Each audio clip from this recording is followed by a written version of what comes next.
যার কলম আছে তার মধ্যে এই রোগ থাকতে পারে, এমন একটা রোগ এই অহংকার, এমন একটা রোগ এই অহংকার। নাক দিয়া ময়লা পড়ে, খাবারের পরে মুখটা পর্যন্ত ভালো করে পরিষ্কার করতে পারে না, এমন অহংকারীও আমরা দেখছি। জামার মধ্যে সিলপি দিলে, একদম সহজ সরল কথা বলি, জামায় সিলপি দিলে ময়লা ওঠে, আছে না? তার কথা শুনলে মনে হয় যে মারাত্মক অহংকারী কথা, আছে না?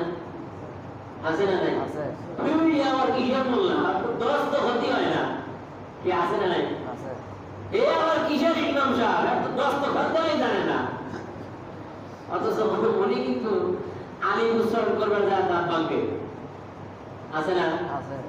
যে কথাটা বললো এটা তো অহংকারী কথা নয়, তার অন্তরের মধ্যে রোগ আছে। যারা বলেন কি আছে?